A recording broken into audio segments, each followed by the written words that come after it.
You may not think you have much to write, but we are always glad to get your lines just the same.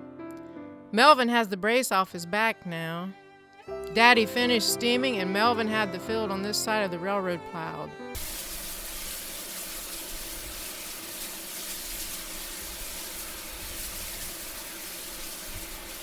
The tobacco bed steaming. We started steaming in April when Right. yeah, he had a ring. You can remember him coming down the road across the river. And he come down through there. Of course, Mom knowed when he was coming through, and she'd have us out back of the house, and then he'd blow the whistle. They'd move that thing at night because they had a water wagon hooked on the back of it, Yeah. and they'd hang a lantern on the back of that, and there wasn't no traffic. So they'd move the thing at night because there's less traffic. The other pan they'd hook onto that Yeah, water they had a wagon. pan on the back of the water wagon, and that's the way they move. Pans are about 6 feet wide, 48 inches. 48 inches wide, and they're about 10 feet long. Mhm. They're quite heavy. You know, it takes two, one on each side. The tobacco beds was boards lined up just as wide as that pan. The pan was always the determination of how wide your tobacco bed would be. Yeah, Because they set them down on there for 20 minutes, wasn't it? They, Well, it started out half an hour. half an Yeah. hour. And they kept shortening it. Yeah. Got down to the last one, guys only steaming about 15 minutes. Yeah. There ain't no way you can do that. It won't kill the weeds. Yeah, see, the steam kills the weed seed. that's So in they there. don't grow. So they don't grow, only your tobacco seed grows. This Plant sterilization is what it was. Yeah. Looked like a pan that you would cook in, upside down. Square. Had a hose Longer run than to what it wire. Yeah.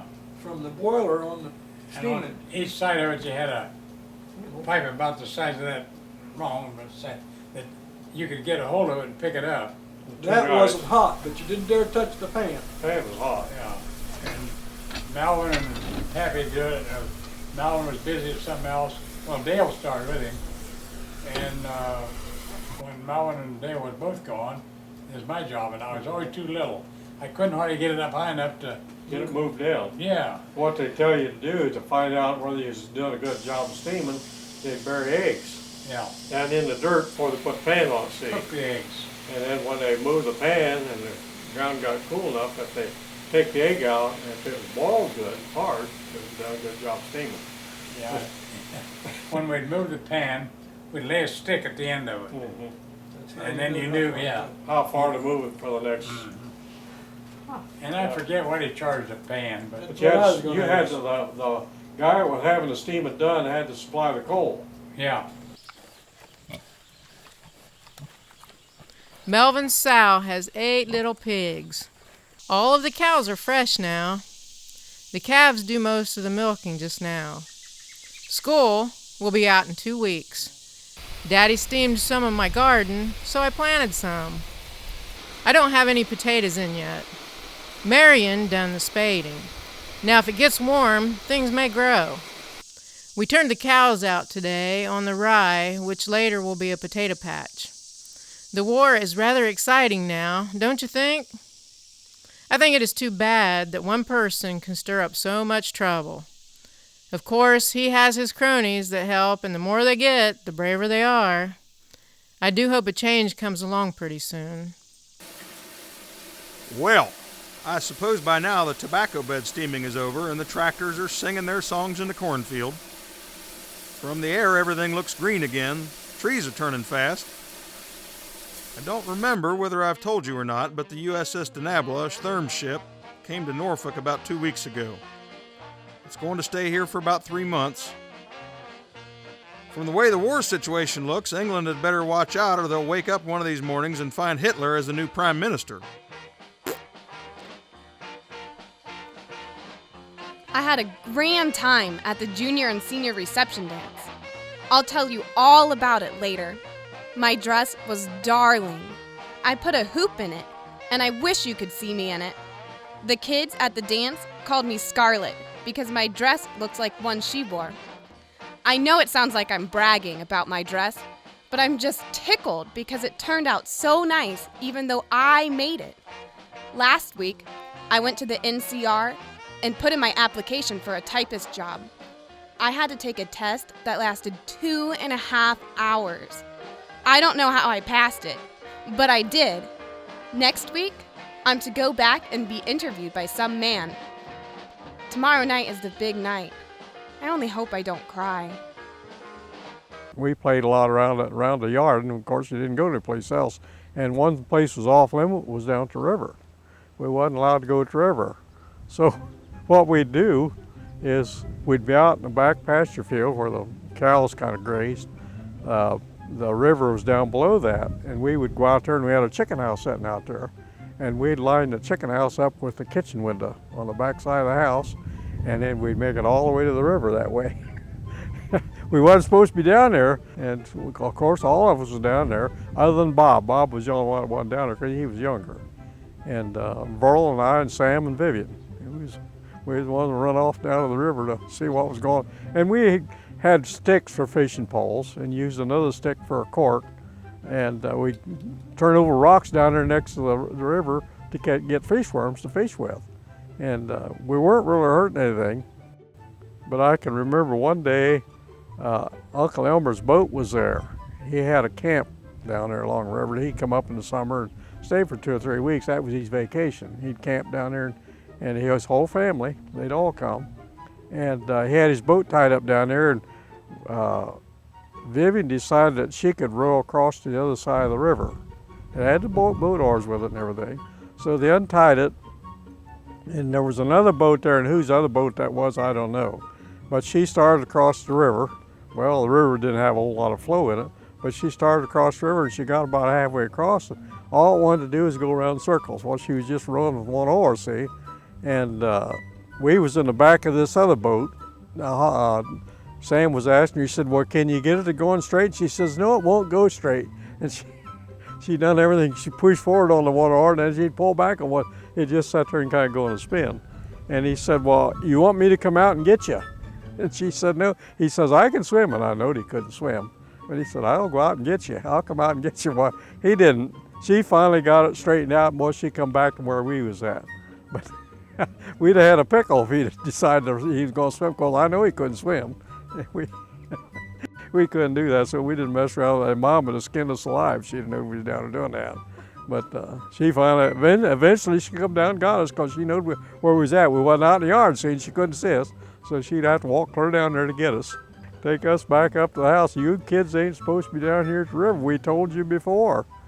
The little boys and Vivian have been fishing down at the river quite a lot. They got several catfish and some sunfish. We had catfish all fried for supper. Most of the garden is up, what I have planted. The lettuce and radishes are not big enough to use yet. Anything in the garden, Mom took care of. And we had to help her, the kids did. But I don't know that we helped her like we should have, but we helped her as much as we could. But she canned everything, canned the meat. We'd butcher and then she'd can meat. Bus is still like always. He wants to be in the midst of things. When he sees anyone come out of the house, he always manages to have a cobbler stick in his mouth. If they tell him to put it down, he will. Then he expects you to throw whatever he put down so he can chase after it. You remember how he would do. If he thinks you are going to run and hide, he watches which way you go before he picks up what you threw.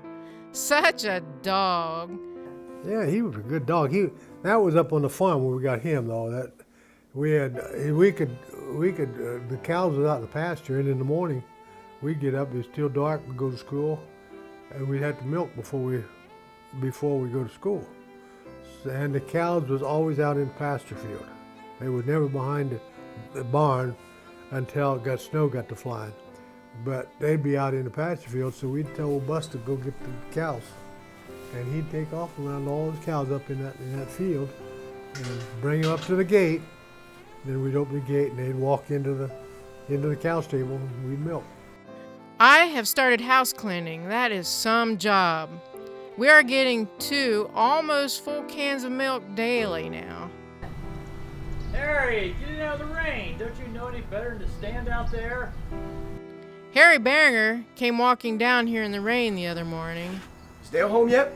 Almost the first thing he asked Daddy was, "Is Dale home?" No, we ain't heard anything out of Dale He had heard somewhere you were coming home soon. It looks bad for the French and English in the Europe situation, don't you think? I hope there's a change pretty soon. We are all well and hope this finds you the same. We are hoping to see you soon, then we can say what we have forgot to write. As ever, Mom. I never remember a time we didn't have electric, but it was just lights. And it was a pull chain type light. There was just one light in the room. They had two in the kitchen. Of course, the kitchen was kind of a long area. And they had one on the back porch where the pump was at. But, and each one of the bedrooms had one. Finally, the electric come to the farm, and my pappy wired it. We had 2 single wires with insulators that would hold 2 wires on each end. And they would get up above and nail them fast and put one light in each room, in the center of the room, with a switch, a turn switch, down on the wall somewhere. But we were told it was very dangerous, and so we didn't fool with it too. Dear Dale, well, it's all over now. I'm just an alumni of West Carrollton High School. I owe my happiest days so far to it.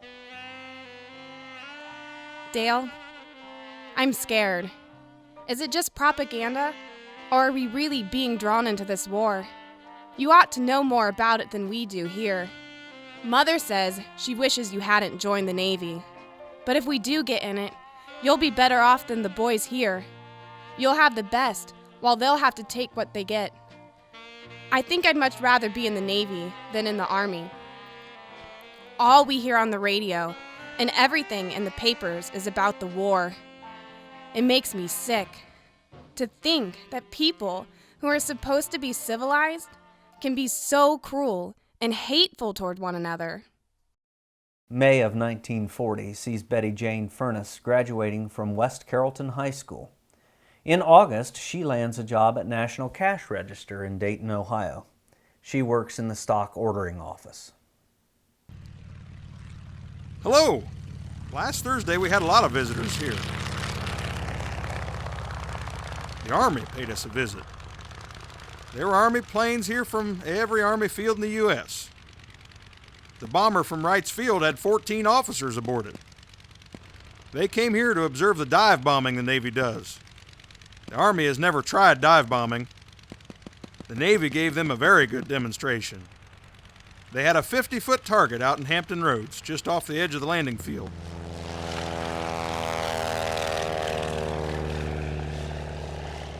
There were 79 planes in the formation. They dove 7,000 feet, and of the 79 planes, there were 11 misses. It was hard for some of the Army fellows to believe it. You see, it isn't very often that people other than the Navy get to see things like that because the practicing is done at sea. When it comes to gunnery, though, the Army planes can fly rings around the Navy. Well, that's because their planes are lighter and faster. I haven't heard from Thurm lately. I suppose he's out at sea somewhere. Dale, in case you do have to go to war, I would like to say goodbye in person. If you come home to see your folks, I would like for you to see and meet Bob. Don't forget, if there is a war, you won't be the only one to go. So will Bob. The USS Wasp came steaming in here this morning for her first time. 2 of her squadrons are going aboard and leave Friday for South America for 6 weeks as a shakedown. With the change that has taken place in the war situation lately, it's beginning to look a little darker, isn't it? We haven't noticed any changes here at the station that has been caused by the war. Everything seems to be operating the same as it was last summer. Did you hear Roosevelt's speech last Monday? Philadelphia Navy Yard. Dear Buddy, I received your letter a few days ago, and here I am trying to answer it. I've been sticking pretty close to the Navy Yard since I've been here because I'm broke. When I left the Denny, I had to wire home for 10 and haven't been paid since.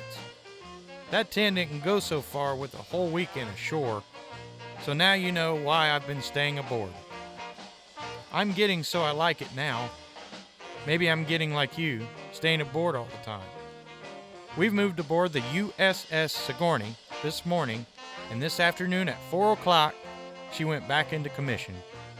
Some say we will go to the West Coast, and others say we will go on patrol between here and Maine. So long, pal. Furnas. Well, the corn is all cut, and Daddy, Melvin, and Marion is tying it all up this a.m. Marion stayed home from school to help tie up the corn while it is damp. Some are cutting tobacco. They, Daddy and Melvin, hauled some clover seed, and there is still some that is not quite ready yet to haul. Daddy bought an Alice Chalmers combine last week. He got it at a bargain price of $160. There will be some beans to combine. I have not finished house cleaning yet. It is some job, but I am baking bread today. Harry Beringer is helping with the farming, but he expects to go as soon as the National Guard goes to camp again. The conscription has them rather worried. They're all done out there. Oh, okay. Then you might as well stay for supper. They don't want to go away from home for a whole year. Did I tell you we have a new little 3-tube radio? It gives very good service. Daddy hauled quite a good bit of gravel in the drive this past week. Now, maybe they won't get stuck when there comes a thaw out in the winter. I have about 40 quarts of tomatoes canned. Melvin was out last night and got 2 coon. His dog is getting a little training. As ever, Mom. P.S. I expect I forgot to tell you something I intended to. I always think of something after the letter is gone. We raised coon back then. They'd use a coon for coon hunting. They'd run a track, put the coon in a sack and drag it all through the woods and around, and then turn your dogs loose and let the dogs smell that coon all the way around. And we had a coon pen in the tobacco shed. And the building was to the south. And I almost had 6 or 8 raccoons in that pen. We had to feed coons all the time. That was another thing we had to do.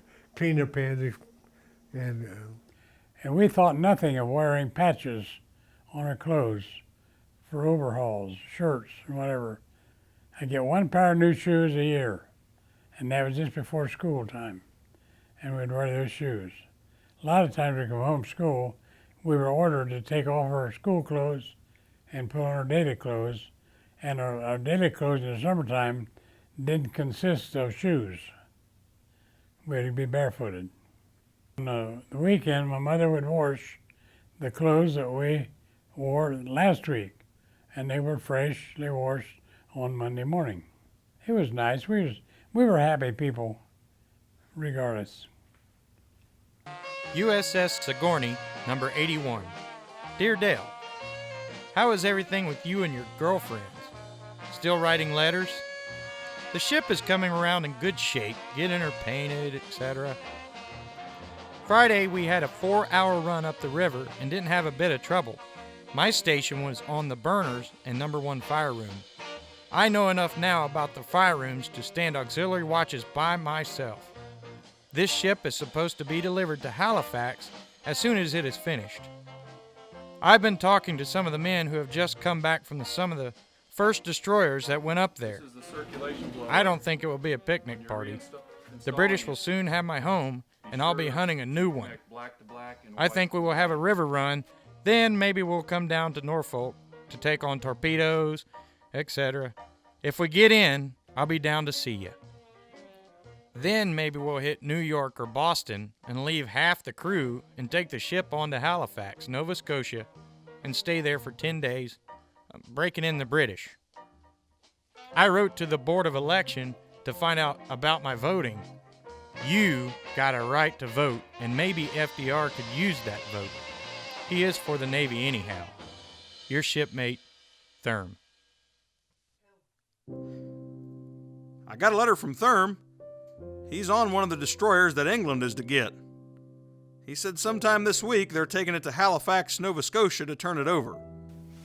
There are 4 or 5 cans, destroyers here in Norfolk just now. They came from the West Coast and are on their way up there. Are they doing any drafting in Ohio as yet, or are they just asking them to join? Most of the older men in the Navy are more or less sitting back and laughing at the new drafting bill. They say that's what they should do, put some of them in the service so they can see what it's all about, even though they may never be needed. Adios until next time. Dale. USS Morris, 417. To my buddy, I received your letter yesterday, just 1 month after you mailed it. I was very glad to hear from you. You should ride a tin can a while. Then you wouldn't mind going aboard an aircraft carrier because they are about as hard to ride as a mule. Got transferred to the Morris and shoved off for San Juan.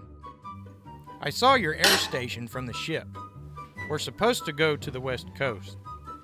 I've got a nickname now, Smokey. 4 shopping days till Christmas.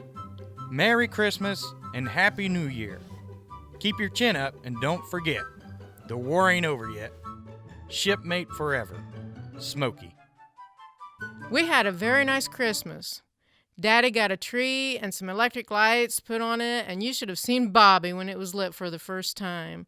He just stood there and clasped his hands together and said, "Oh my." The next morning, before daylight, and he was still in bed, he called to me and asked if the Christmas tree was still lit. I told him no, that we turned the lights out. And he began to cry and said Santa would not be able to see where it was. I got quite a lot with your $20. Apples and oranges and candy. Then for Melvin, a pair of dress gloves and socks. Marion the same. For Jean, 3 pair of good stockings and a mandolin picks. For Vivian, 2 pair of socks, a pair of gloves, and a game. For Sam, Max, and Verlin, each 2 pair of socks, a school cap, overshoes, and a game. Max and Verlin's is a jumping mule or cat. Sam's an airplane which is to be built. For Bobby, stockings, 3 books, and a road game to be put together in different ways. For Daddy, a good heavy pair of overalls, some everyday hankies, and a shaving set. I still have $2.50 left, and we'll get some goods to make the little boys some warm shirts for the rest of the winter. Nick and Jeanette stopped here and brought a big woolen blanket and a big box of oranges. Merry Christmas! Grandma and Grandpa were here last Monday. They gave us some towels, washcloths, books, and handkerchiefs. Daddy gave me a box of candy. Marion gave us a box of candy. Quite a nice Christmas, I'd say. Hello. Today I received your Christmas card. I've also been getting the Stillwater Valley Daily News. I got a letter from the editor stating it was a Christmas gift from you. Thanks a lot.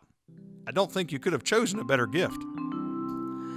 1941 brings the U.S. ban of iron exports to Japan. Neville Chamberlain resigns from the British cabinet due to ill health and later dies of cancer.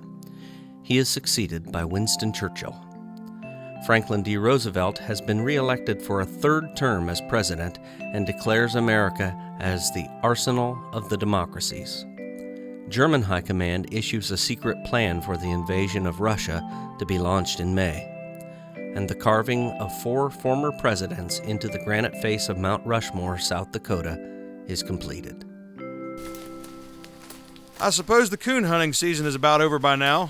Most of the fellows are coming in off their holiday leaves. So I suppose we'll start operating with full force again. I bought a car last week.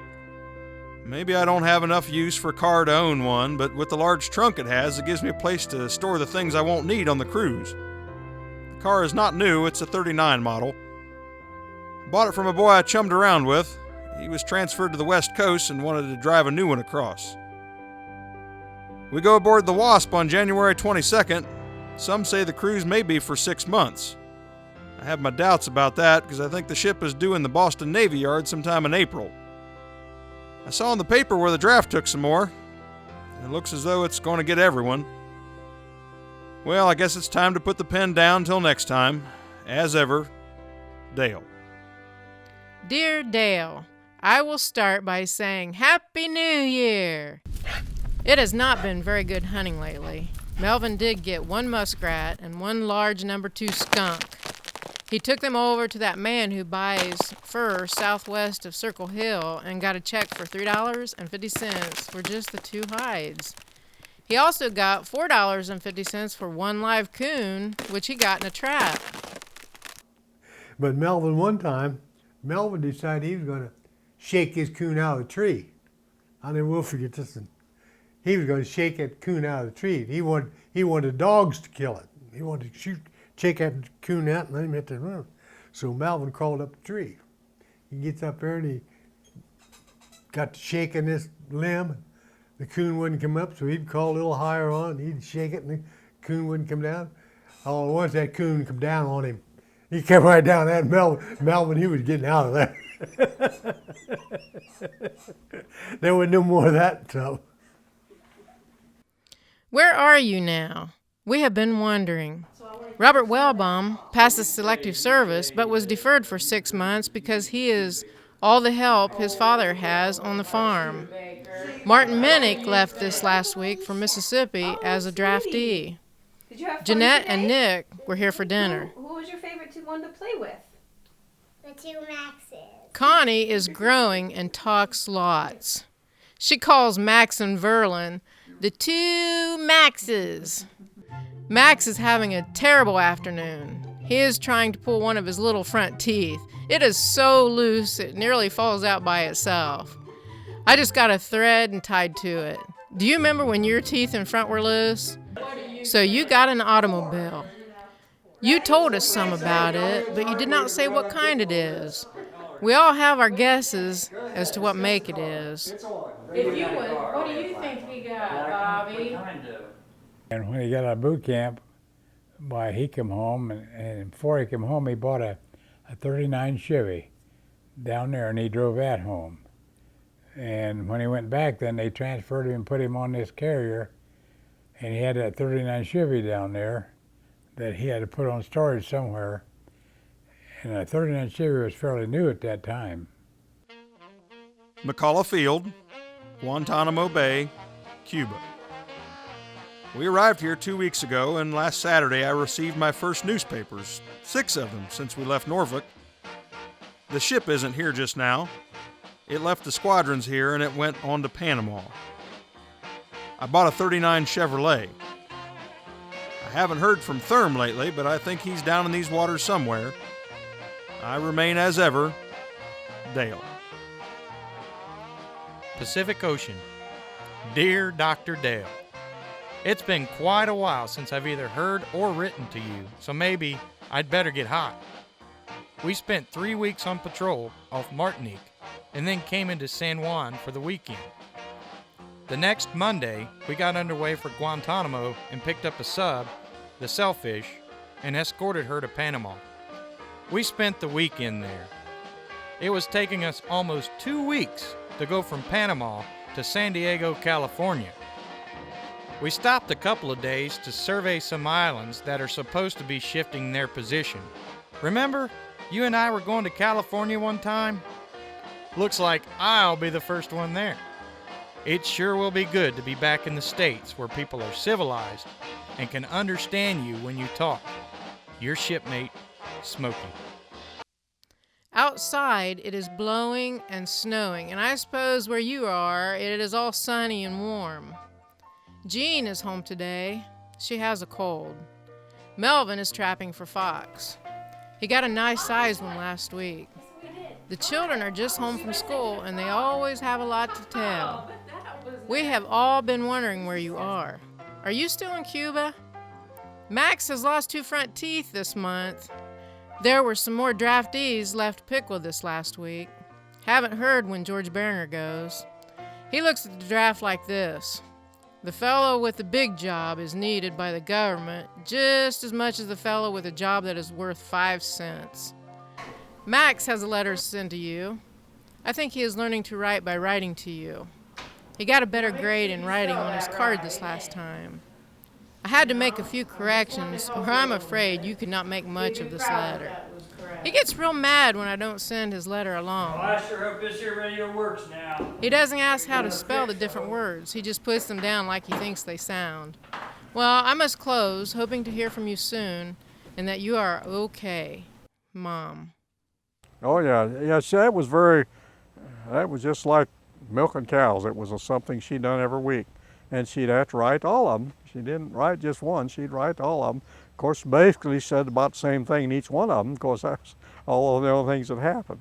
You'd see her writing all the time, see, and of course you thought, well, I can write him a letter. Well, when you wrote a letter to one of them, then she just put it in her envelope. You know, you didn't mail your own envelope because it was 3 cents. You know, and so she just folded it and put it in her envelope with hers. But that's what would do it, because she was always writing letters. I mean, she wouldn't get them all done the same day. Of course, she had 5 of them to write, and she was busy writing letters all the time. And maybe she'd get a couple of them done, and she'd say, I got this to do, or I got to get supper, or whatever. And so she'd quit, and when she'd get the free time again, she'd do it again. But she made, every week, she got around to writing all of them. That was a chore in itself, you know, let alone fixing all the meals. Hello, Dale. Well, I have a toothache and I cannot go outdoors. Our radio went bad. Then we took it to a radio man and we got it back in 2 days. Well, I guess I better sign off now until there's something new to tell about. Max Adams. March and April 1941.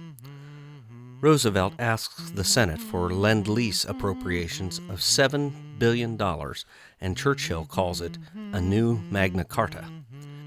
An agreement is signed between America and the United Kingdom for lease of Caribbean bases in exchange for 50 U.S. destroyers. Germans invade Greece and Yugoslavia and conduct large-scale Luftwaffe bombings of Belgrade, capital of Serbia. The destroyer USS Niblack is the first American Navy vessel to depth charge a U-boat after a Dutch freighter is sunk off Iceland. London is subjected to heavy all-night attacks as 500 German aircraft drop around 100,000 bombs and damage St. Paul's Cathedral. Bourne Field, St. Thomas, Virgin Islands. Hello. We are in the Virgin Islands now. The USS Ranger brought us from McCullough Field and left here early this morning with 9 other ships and 2 subs. They left in a hurry on orders they got from Washington. The Wasp left Norfolk yesterday morning with full speed and will be here to pick us up. This is wonderful country down here, about the prettiest I've seen since being in the Navy. I would like to spend more time here. In your letter, you asked about someone drowning. We've had 11 men killed on the ship this cruise. I don't think anyone was killed by drowning. I don't have much to do here at Bourne Field. The field is too small to operate all of our planes, so all I have to do is stand a 4-hour night watch over the planes. The rest of the time, I'm off. We have several planes that need engine changes, but all of our engines are aboard the ship. I think Wasp is bringing some new planes along back. We are living with the Marines here. They have very good living quarters. The water supply is very short. We are allowed 1.5 gallons a person per day. That means we have to take our bath and wash our clothes in the bay. I got a letter from Thurm last week. He is still in California. Until next time, Dale. Dear Dale, I guess the Patterson Field is being enlarged due to this defense program. George Beringer was put into Class 2A, so I don't know just what will come of it. Harry took the examination last week, but has heard nothing yet as to what place he is classed at. Marion is trying his hand at plowing. Since Marlon's son-in-law is working at Dayton, he has to have someone to help farm. So Marion plows in the evenings after school. Max was fishing this evening and caught a catfish about 6 or 8 inches long. Then Sam tried his luck, but that was no go. It was dark and he had to come to the house. It seems there was something else I was going to write, but I forget just what it was. So I guess I'll go to bed and maybe I can think of it before I send this in the morning. Good night, Mom. I know we didn't have a lot of clothes. We went to school with holes in our pants, and it's not like today when they go on purpose with the holes in their pants. Man, Mom had to patch a lot of clothes. She got everything out of them she could get, and with that many kids, it was always on the sewing machine. That's what I say. She was always working at something, sewing, making dresses, and she had her hands full all the time. The selective service classifications helped determine who should go into the military and who needed to stay behind. Class 1 meant available for service. Class 2 was deferred because of occupational status, such as civilian activity or farm labor. Class 3 meant you were deferred because of dependence, and Class 4 was a deferral specifically by law or because you were unfit for military service. These included non-declarant aliens, ministers, or those physically or mentally unfit to serve. Well, we're back in Norfolk again. The ship leaves again next Monday for New York and Boston, Massachusetts. I don't know for sure whether we are going with it or not. Just now, we're stationed at the air station, turning in our planes and getting new ones for replacements. I got a card from Therm today. He's in the Hawaiian Islands. It's probably just like he says it, 2,100 miles from nowhere. Everyone liked to have froze when we came into Norfolk. The temperature was 35, but in the Virgin Islands it was never less than 75, nor more than 91. What is everyone doing back that way? Oh no, we used horses. Dad planted corn with horses. He'd be planting, I'd be working ground. Right ahead of him.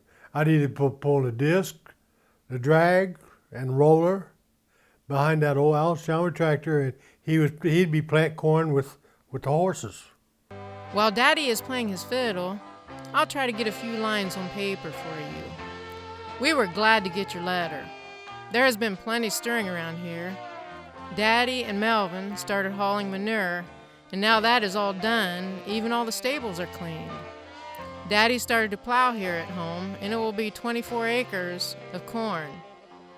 Marion has a Ford Coupe now. It is a 36 model. He thinks it is the only car now. He is polishing it this afternoon. What's that? There has been some fishing up this way. Catch more fish. Sam fastened a couple of strings on a small board and pushed it out in the river and fastened the board to the bank by a rope. Vivian said when he gets a bite, the board bobs up and down. He got 3 or 4 nice-sized catfish. There was a river west of the house, the Stillwater River, and we fished there as kids. We'd catch sunfish. They was only maybe 4 or 5 inches long, but we'd always bring them to the house and clean them up. My mother would fry them. And I had that 36 Ford Coupe. I had gas stamps too, an A card. I allowed so many gallons of gas per week or per month to go. Of course, Pappy had tractor gas, being a farmer, and 9 cents a gallon. He paid for gas then. The following censorship regulations govern personal communications. You will place your unsealed letters in the mailbox in the post office. Picture postcards which identify or reveal in any way the geographical location of the sender are prohibited. Under no circumstances shall open or hidden references be made regarding identity, location, movement, or prospective movement of any merchant ship, aircraft, naval vessel, or military force. No criticisms of equipment, appearance, physical conditions, or morale of the collective or individual armed forces of the United States or her allies.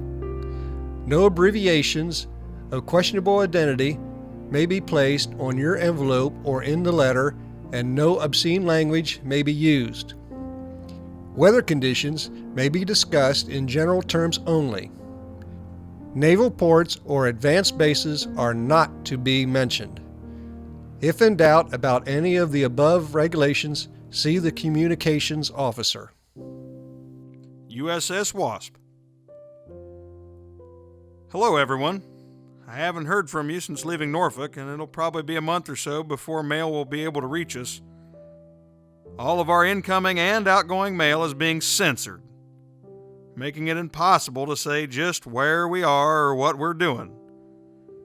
Until I get back to the States where someone isn't running their nose through my mail, I'm afraid my letters will be very few. You can bet your last dollar that if the U.S. does get into war, it will only be because they have asked for it, doing as they are now. Other than a few days of rough sea and foggy weather, this cruise has been fairly good so far.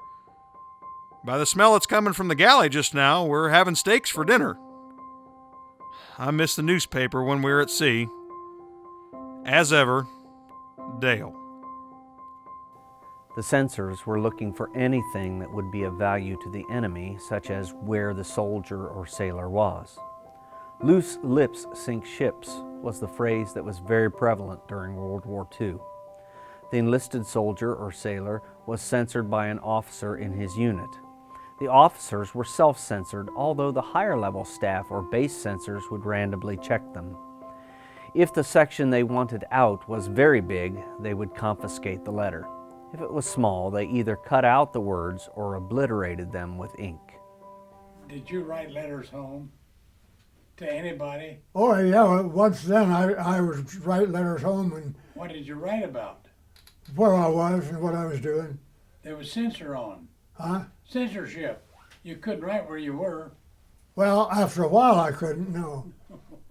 Yeah, You could, I could for a long time. Yeah, that was in 39 up to 41. Yeah. But when they put the censorship on, that ended. I don't know what I wrote about then. Yeah, no, nothing. You just answered the letters you got. Yeah. Yeah. We were censored awful heavy. We didn't dare tell where we were, what we were doing, what we had for breakfast, or anything of the kind.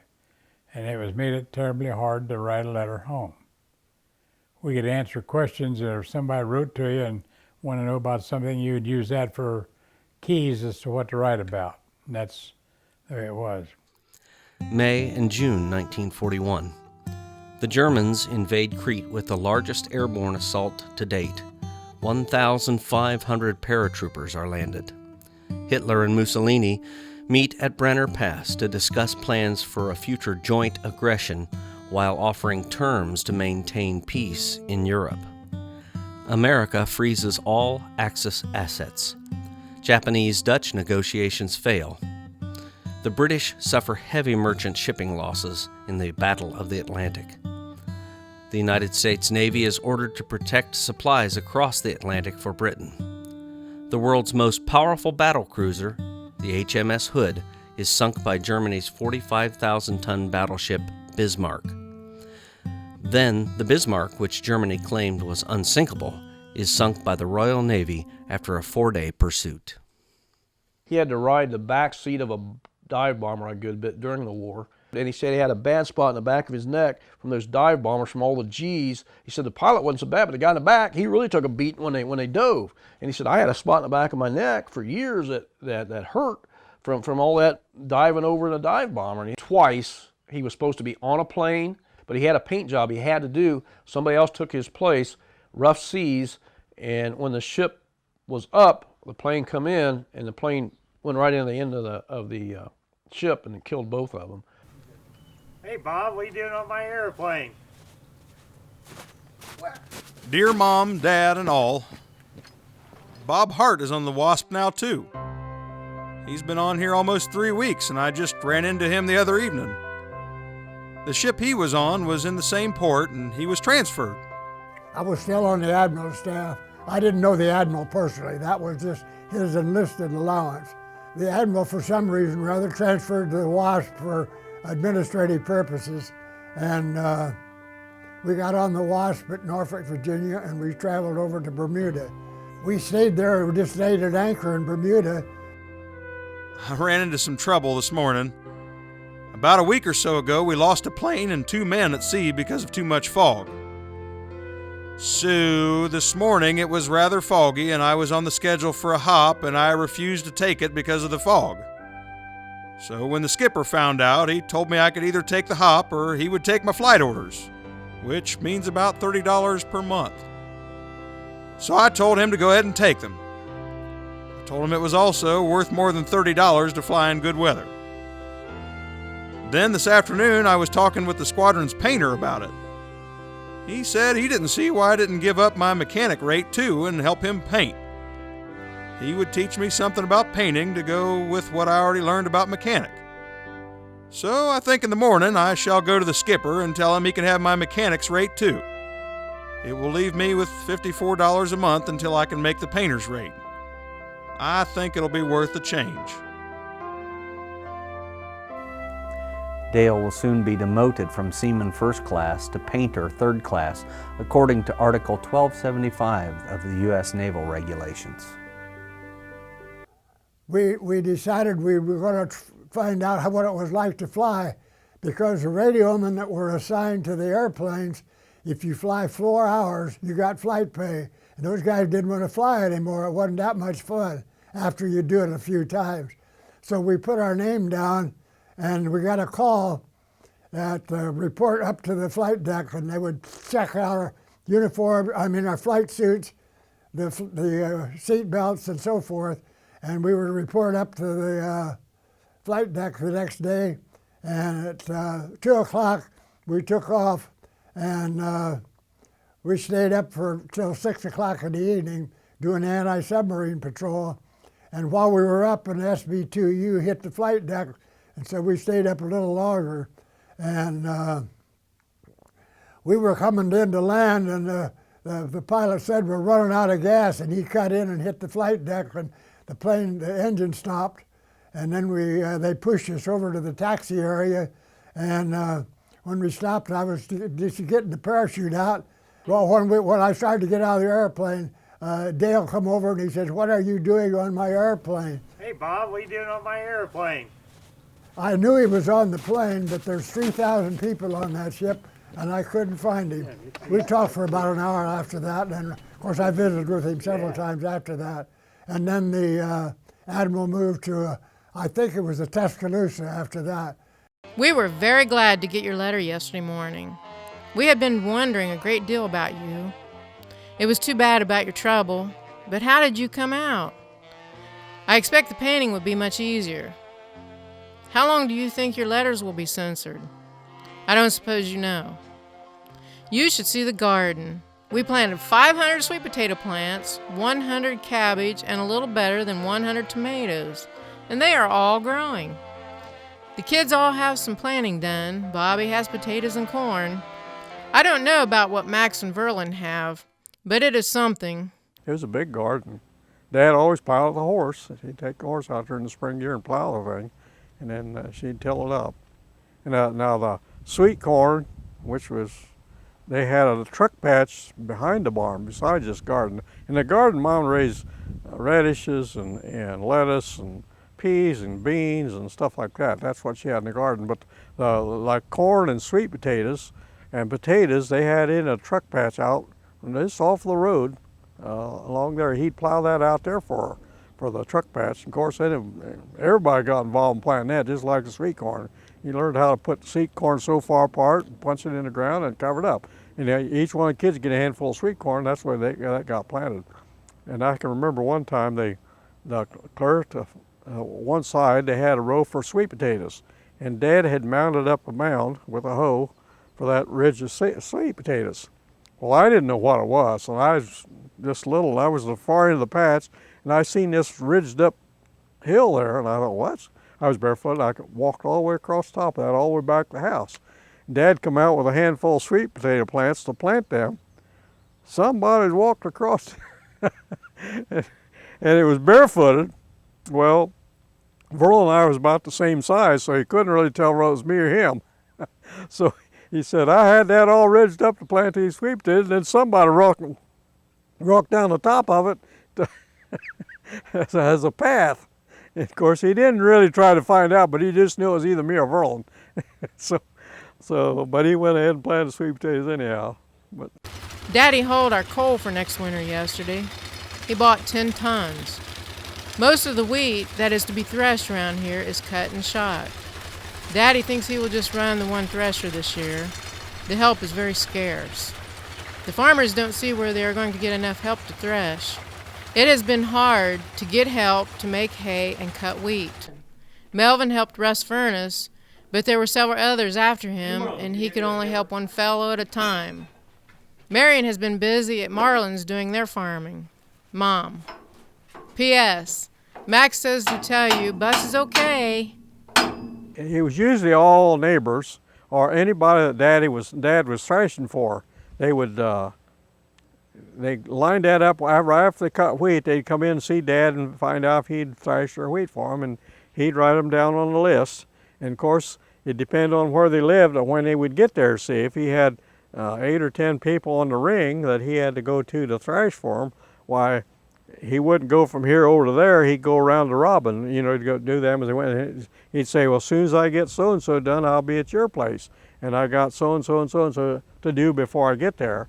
And that's the way he done it. And he done it so because the tractor and moving it, it was slow. It didn't go very fast, 5 or 6 miles an hour.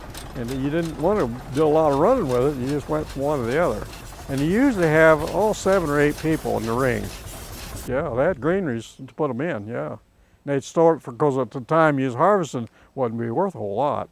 But some of them was, it was a 50-50 crop, so they had to haul it down so the landlord would get his share. But sometimes the landlord had the grain. He said, well, we'll put our wheat in this year if it's all right with you. Well, yeah, it's okay with me. And he said, I don't really need the money right now. And this is what a lot of it depended on. The guy needed the money, then they had to haul it down right away to get the money for it, pay some bill or something like that. But when you was doing a job, the guy that you was doing, he'd talk to each one of them and say, well, you're going to help me thrash, I'll help you in return, see. Well, if one guy had a bigger wheat field than the other, they would make some kind of exchange there. Maybe it was dollars, but usually it wasn't. They'd say, well, I'll give you a bacon because my field's bigger than yours, and you help me do my, okay. I mean, it was kind of a barter thing. It wasn't money. They didn't know nobody had any money, so they just kind of barter. July and August 1941. Japanese assets in the United States, United Kingdom, and their dominions are frozen. Japanese troops land in Indochina. Japan freezes U.S., UK, and Dutch assets. America places an oil embargo against the aggressors. President Roosevelt establishes an economic defense board. Churchill and Roosevelt hold a secret meeting and confirm a Western alliance with the signing of the Atlantic Charter. And Dad run a thrashing machine along with doing the farming, and I did occasionally get to go with him on the thrashing rig.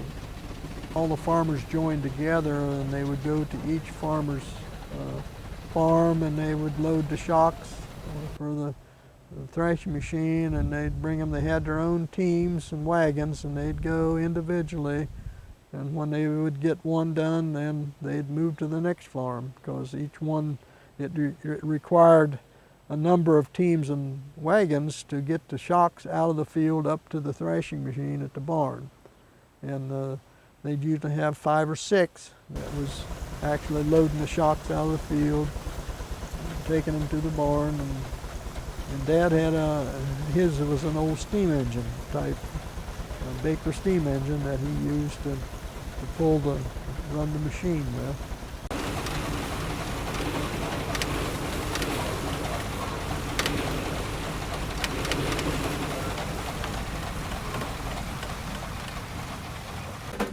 Dear Dale, everybody is a little busy just now. Melvin runs the combine with the little tractor, and Marion helps Daddy with the thresher. They started to thresh and got rained out. Jean went up to help with the cooking for threshers. The little boys and I picked some blackberries this morning. We didn't get too many berries. We got almost as many chiggers as berries. Wait, don't even so fast. Again, it's not real. Max said, I like to pick berries, but oh my, the chiggers. I didn't tell you how much wheat we got here at home. There was 356 bushel. Not bad on 12 acres. They sold the 17 head of hogs during that rainy spell.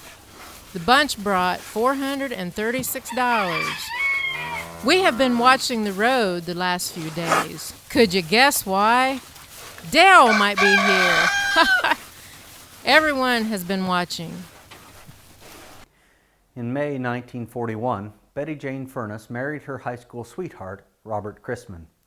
At the time, she was working for the National Cash Register Company in Dayton, Ohio. In those days, it was company policy to not employ married women. Betty could not afford to lose her job with NCR by getting married, so they secretly eloped and continued living apart to maintain that secret. In 1942, after the war broke out, NCR announced that they would hire married women, and Betty was safe to reveal her secret. Received your card. Thanks very much. Bob and I are going on a weenie roast. We're going with another couple, and Bob and the other fellow are going to fish. I'll bet they don't catch anything. Hey, they never do. Is that what you just said about me? Bob says he resents that. We're supposed to be in our new home in about 3 weeks. Mother just bought some aluminum cake pans.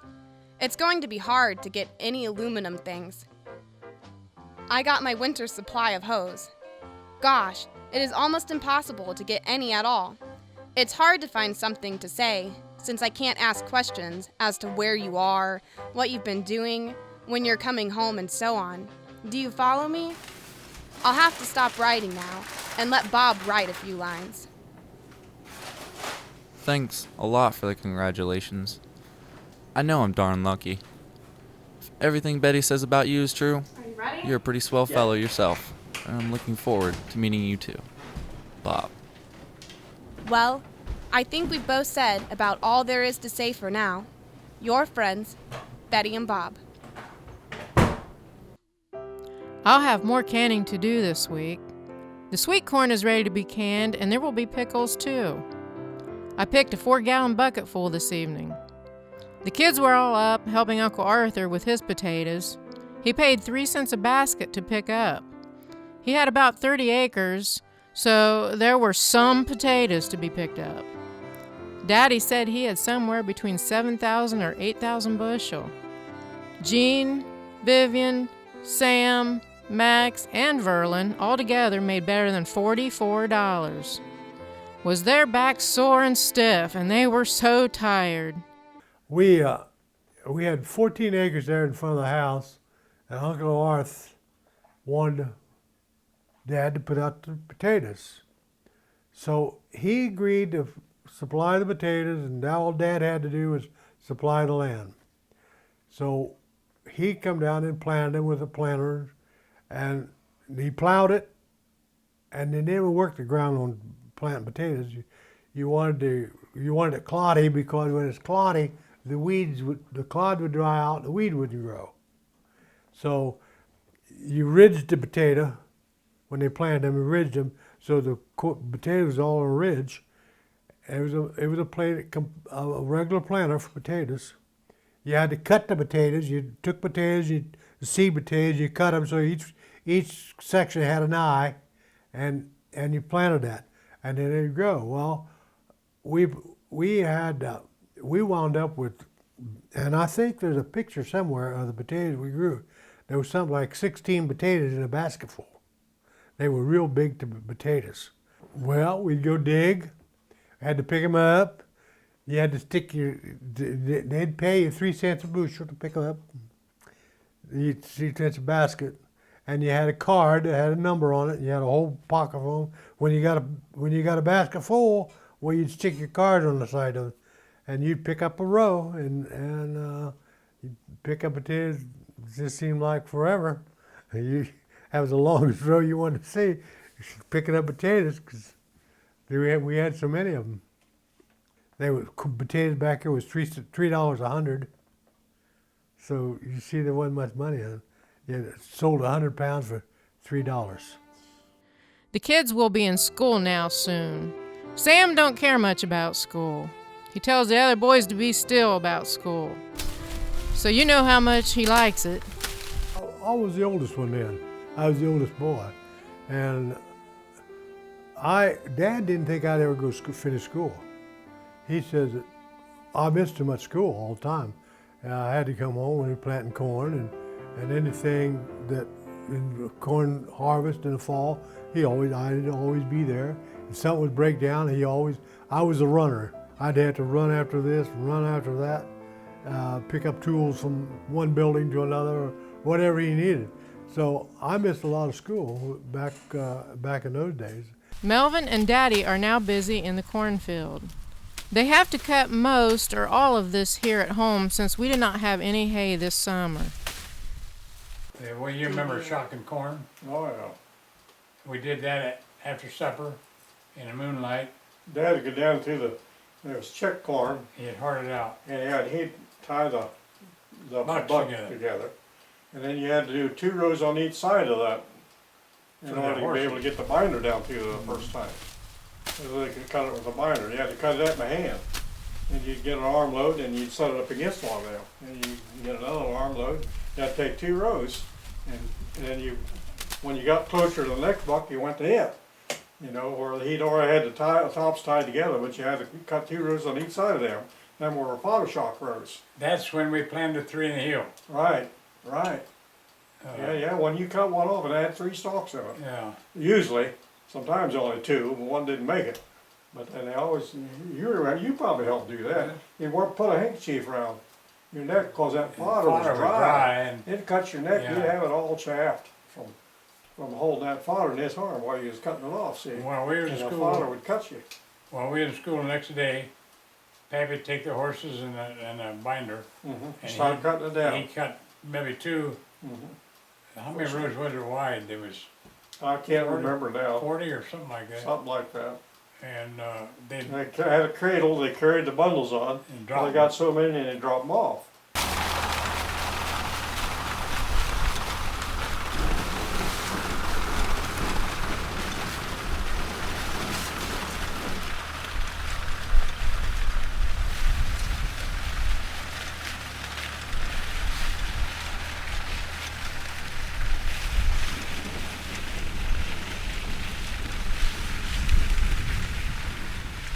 And it was in rows, and you picked them up and finished the shocks out. And we could only carry 1 bundle at a time. Yeah, they was But heavy. it was heavy, Yeah, see? they was heavy. That ear was corn on. Dale and Pappy would, and I don't know, Gene helped, I think, they would shock. Well, we all shocked early in the evening, and we'd get maybe halfway through a 40-rod field. Then Melvin and I would have to go tie the ones we had done. We had a rope that was maybe 10 foot long. You or go maybe around the fodder 30. shock and Yeah, put that on and draw it up so it gets smaller, and then you put twine Yeah, on. we'd hold it up and we'd go meet one another, we'd change hands, change ropes, and then we'd pull, and that would pull that in. together. Then Melvin would come back and give me the end of a string, and he'd walk around the shock, and then he'd tie it and cut the string, and then Take the we'd rope release off. the rope. Go to the next one. Yeah. But You had to tie those shocks tight. That's because the water, snow, and Yeah. everything. Runs off Yeah. of it then. It's in a teepee type thing. and you got them too loose, the wind would blow them down. Or Halloweeners. Yeah, Halloween. They used to do a lot of Halloween, and they'd go get them fodder shocks and set them in the center of the road. They'd stock it right. Around the monument in Pleasant Yeah. Hill, they used to. Yeah, of course, there'd only be 1 car an hour Yeah. come through. Yeah. You remember I told you that our landlady had died? Well, now we hear that these farms are to be sold. Daddy says he would like to buy something, but you know that takes money. We hear they want $16,000 for where Winrick is with this farm ground added. I don't think they can make us move this year, since we have lived here this long a time. And there was 16 acres west of Route 48, and it was 32 or 3 acres east of Route 48. And we farmed that on the share as a tenant. And I don't know how my pappy did that, but he raised 10 kids on that 36 acres. Although he thrashed, he had run his thrash machine and a corn shucker, and he steamed tobacco beds, and that was when they was getting 3 cents a bushel for thrashing wheat, and I forget what he got per pan when he was steaming tobacco beds. The lady that owned it was Mrs. Bear, She lived in Covington, and she owned the place where we lived and the place where east of that where Albert Winnick lived. And that had 90 acres in it up there, and we had 36 to 38, counting that west of the road. And when this gentleman that sold it was a son-in-law of this Mrs. Bear, and she'd passed away. And he told Pappy that he would have to move. He still had all these kids at home, and he knew there would be no way to move with a family that size anywhere. And so he thought he was beat. And this here fellow named Fred Stroop was the administrator of these farms, and there was only one thing to do, and that was to sell them. And he got an opportunity to sell the part west of the road to the Dayton Boys Club. And he sold it without even notifying my pappy that he was going to sell it. And it was sold, but he said he'd have to move. September and October 1941. The first Allied convoy to Russia leaves Iceland. General Hideki Tojo replaces moderate Prince Konoye as head of the Japanese government. The Japanese Navy prepares for the Pearl Harbor attack. On neutrality patrol in the North Atlantic, the destroyer USS Kearney is torpedoed off the coast of Iceland, and 11 lives are lost. While on convoy duty, the destroyer USS Reuben James is sunk by a U-boat with a loss of over 100 men.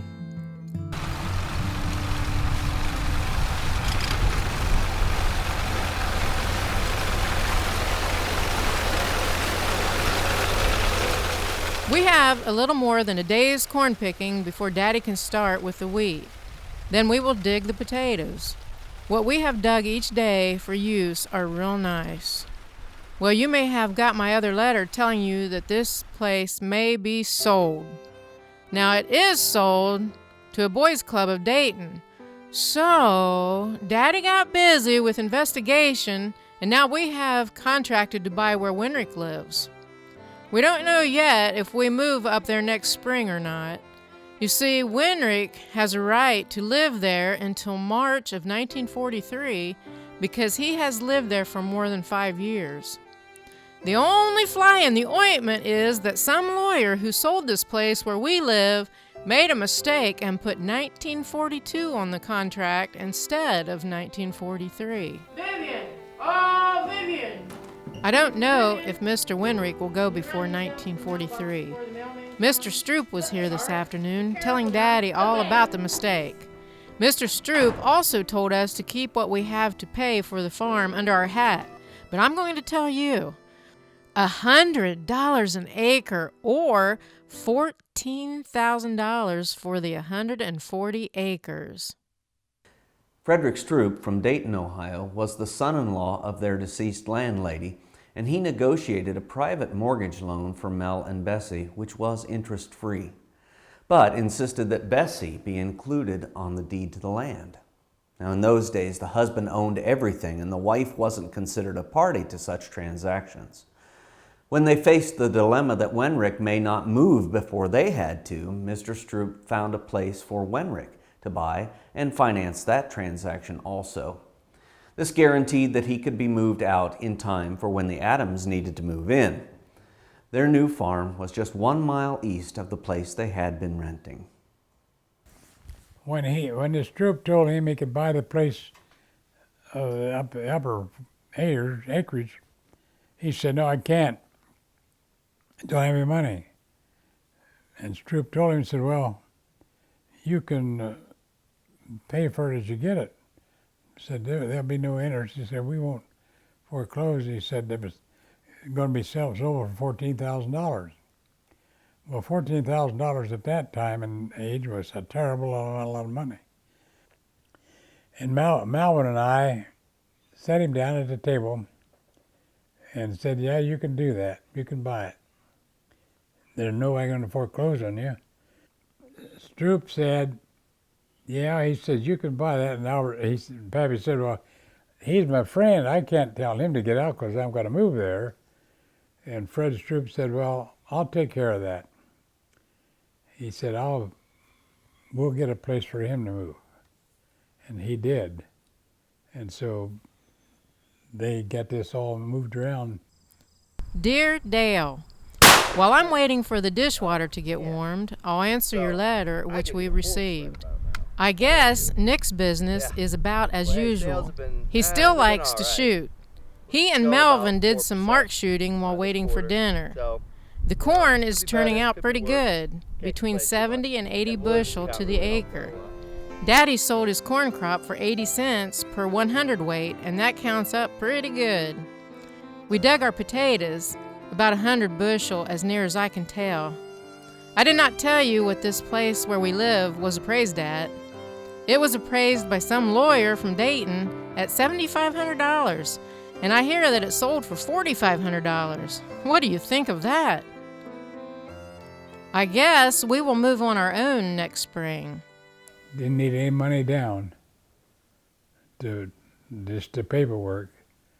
And there was, he made his farm 140 acres when he got everything together. He respected him for being able to raise the kids, and they still got their half of the crops off the farms.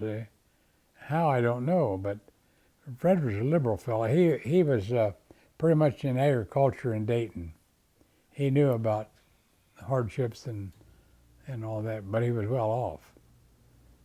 But I don't know why he leaned over backwards to help him, but he sure did. Well, the hunting season started November the 15th. Daddy got 1 rabbit, and Marion got 2, and Melvin, well, he got 2 rabbits and 4 pheasant. So if you get home to hunt, I think there will still be some rabbits left. Melvin has been having better luck with his dogs this fall. He got 6 raccoon and 2 opossums so far. Last Sunday, he was gone 1.5 hours and had 2 raccoons down on that island. Each dog had a coon at the same time. One on one end of the island and the other on the other end of the island. I suppose there was some excitement for a little while. What do you think? They were not allowed to set traps this year until December 1st, so Melvin is getting ready for next week. I think I heard him say that he has 135 traps. We have been rather expecting you. Each day the kids ask, "Did we get a letter from Dale?" Well, I will close hoping to see or hear from you soon. We look for a letter every day. As ever, Mom. Sorry. The other thing they used to do when he was coon hunting, George Banger and Harry Banger and Ivor and Pappy and Dale would go. Pappy always carried a lantern. I quit going coon hunting. There's so many things they could do. Yeah, well, every time I'd go, come to the fence and crawl over the fence, and they had one guy holding the lantern while they was crawling over. Then he'd hand him the lantern. As soon as he handed him the lantern, they'd blow it out and all run. Yeah. He didn't know where they went. They had it all made out who they was going to hold the lantern before they ever went in the woods. See? They knew who he was going to play the joke. Yeah, who they was going to do it to. But I quit going because every time I'd go, they'd run a rabbit or a possum. And Pappy would take and hold that lantern over his head. He's down this way, and he'd go trying to look up in the tree.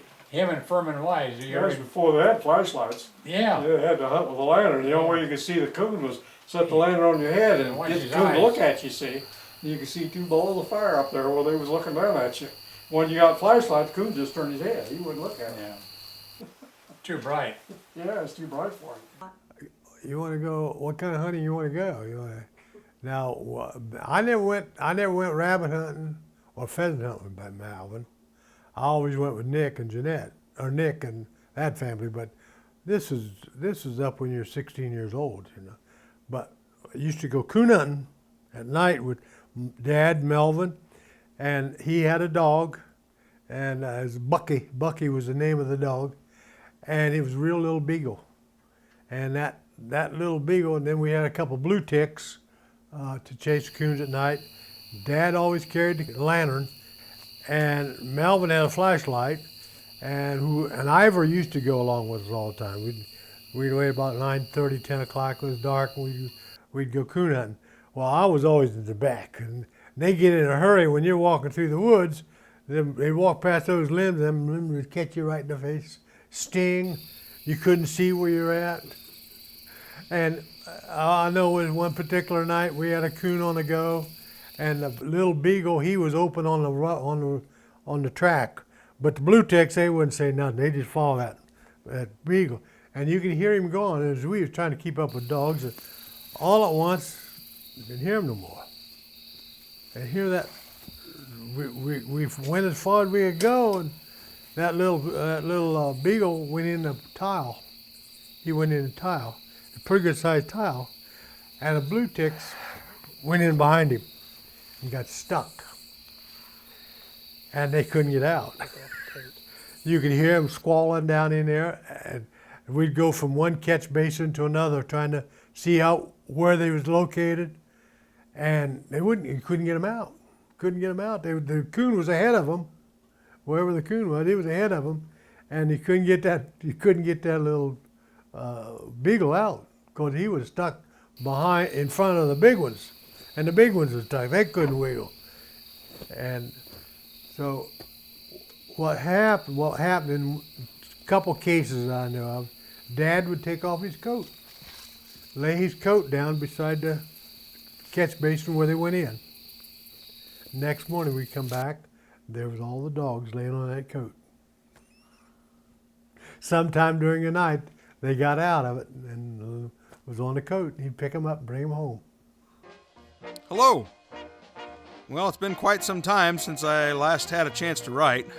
Upon entering port, I received a birthday gift. As you can probably see, it's very nice. Thanks a lot. We will probably be back to the States a little before Christmas and get some leave. I close with possibilities that I may be home before my next letter. I was 6 years old when the Pearl Harbor. I was about 9 years old when they bombed Pearl Harbor. I remember when it happened because we were out in the yard playing, and they said it was on the radio. Well, we had one radio. It was kind of set on the floor, and it was so tall. And we went in and listened, and you could hear everything that was going on. I mean, you could hear the planes over there going around. I don't know where the broadcast was coming from, unless it was a delayed broadcast that they was putting on, but it was that day. Where we was at the time it happened, we was there in the house around the farm working, and at the time it had happened, we had a little old radio that we really couldn't understand what was going on. We knew there was a fuss going on, but we really didn't know how really bad it was at the time, because you had the radio and you didn't play the radio all the time, just now and then. And that's one thing I'll never forget, because we had a little old radio. It was about 2 feet high, and it just had a little dial in the front, had a little light up in it. I remember that, and Dad had turned it on, and it was in the evening time. It seemed like that we picked up the news. Of course, we didn't know what it meant. I mean, us kids, we didn't have any idea what it meant. But Mom and Dad was real intent and listening to what was going on. And Mom said, yeah, Dale's ship should have been in there. Of course, she said that to Dad real soft, and Dad said, well, we don't know. And she said, you kids go on out and play. So we'd been outside playing, and we come back in, and when that was going on, to listen to a little bit of it. Yes, I remember the radio being on, and I actually can remember President Roosevelt's speech. I can remember, and it was just shocking, that this happened, and of course, right away, this concerns anyone who's in the service. They were going to have to go to harm's way. It's just a matter of time wherever they were stationed at. We really didn't know really what was going on until 2 or 3 days later, till you got the news, and they tell how the Japanese attacked Pearl Harbor. So we was at an age where we didn't really know what it meant, other than the fact that we had an enemy now that we didn't have before. But we didn't know, actually we didn't really know where Pearl Harbor was. We had no idea. It was just way out west someplace. I can remember that day just as like it was last week. Dale receives this Christmas card from Betty and Bob, which is postmarked December 8th, 1941. More than likely, the card was placed into the envelope while America was still enjoying peace, but removed after the war had been declared. When the Japanese attacked Pearl Harbor, we heard about it immediately on board the Wasp. We got word on the radio after the first bombs hit at Ford Island Naval Air Station near Honolulu. It was about 7 a.m. We were in Bermuda to pick up supplies. We sounded general alert immediately and went to get everybody moving. They didn't even finish their breakfast. The rush to get back out to sea was fed partly by confusion over what had occurred and fear for what might happen to the mainland if it was left unprotected. We were concerned about the eastern United States. We thought maybe it was a coordinated attack between Germany and Japan. They said war was inevitable and that those German submarines would come in and sink our ships in our own harbors. I had a lot of buddies at Pearl Harbor when it was hit. As ever, Dale. We were on convoy duty in the Denmark Straits, which is between Iceland and Greenland, on December the 7th. But then we were in a movie when they came to get me at the radio room and said they need you up in the radio room, and we got a dispatch from the Navy headquarters about the bombing of Pearl Harbor. As I recall, the movie was Kiss the Boys Goodbye, and I thought that was kind of ironic.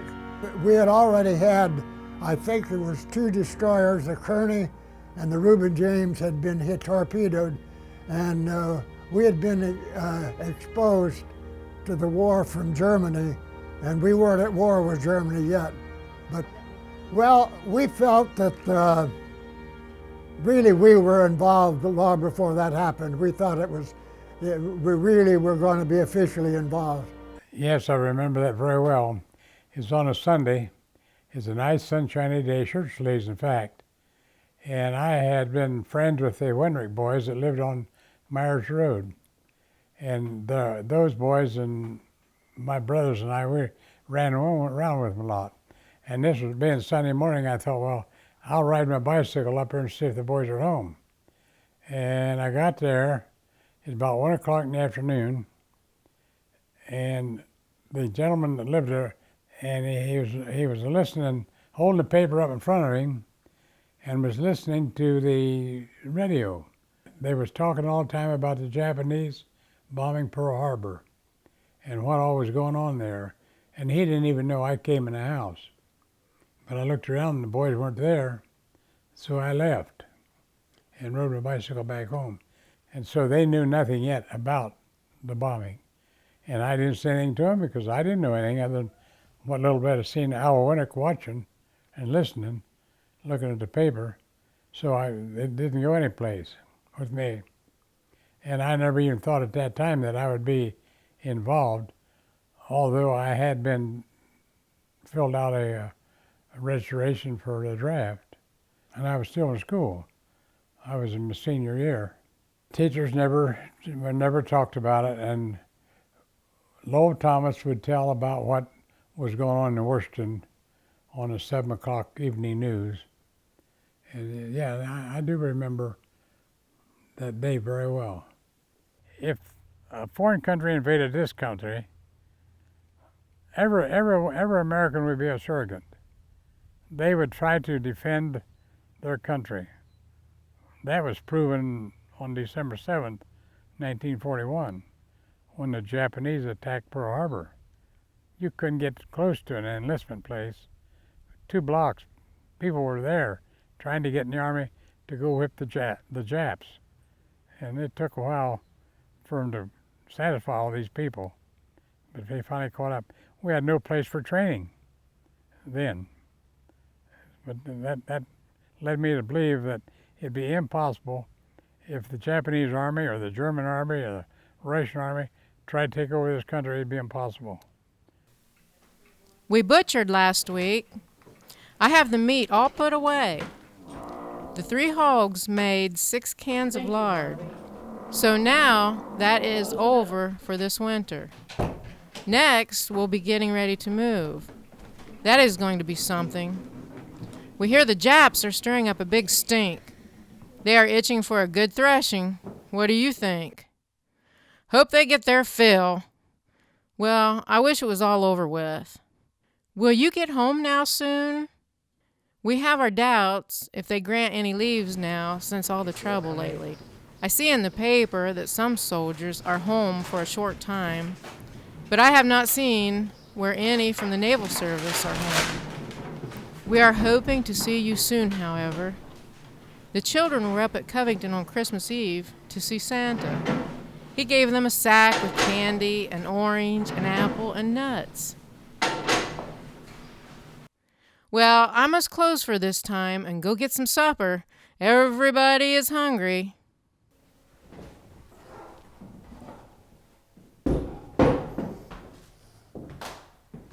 Did you notice the star banner in the window? Blue Star service banners have long been a part of our wartime history. Designed in 1917 by an Army captain in honor of his 2 sons who were serving in World War I, it was quickly adopted by the public. They are hung in the window with a blue star for each family member on active duty. The blue star is replaced with a gold star if that family member dies during service. And even though they were practically isolated on the farm, Bessie proudly hung her banner, and Vivian remembers her mom saying, "Even though no one else sees it, I see it." Dayton, Ohio. Dear Dale, we're glad to hear you got back safe. Bob doesn't have to register, at least for a while. If the fellow's birthday comes after December 31st, 1941, he doesn't have to register in the 20 to 44 bracket. Bob, of course, will be 20 February 2nd. I have enclosed a clipping for you to read. I thought you could understand it better than I could write it. I guess it's supposed to be pretty good. Hey, you ready to go? Anyhow, I think we each get a pin to wear. We spent a very quiet New Year's Eve. A show, eat, and then home. I don't think anyone celebrated as much as they used to. Mother is over here trying to teach me how to knit. We're going to knit sweaters for the Red Cross. I'm also going to sign up for the Canteen Corps. We'll write more next time. Your friends, Betty and Bob. The National Cash Register Company will receive the flag of the Bureau of Ordnance of the U.S. Navy and a Navy E pennant in recognition of the firm's efforts in the production of vital war materials.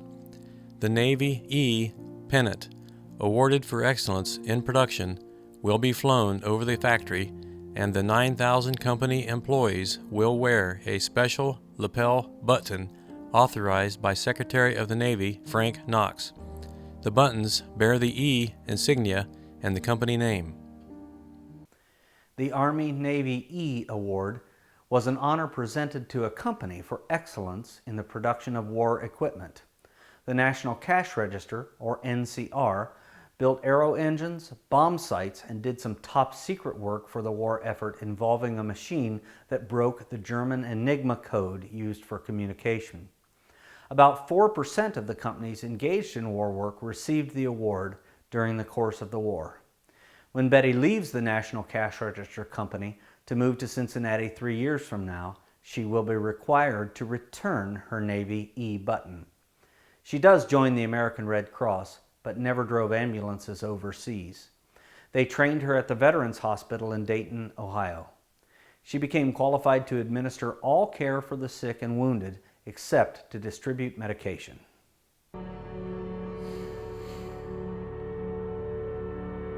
Naval Air Station, Norfolk, Virginia. Dear Mom, Dad, and all. Well, I guess we're going to sea again the next day or so, so I'm putting my car in storage today. I have all my clothes stored in the car's trunk. The car is stored in the Nick Wright Motor Company.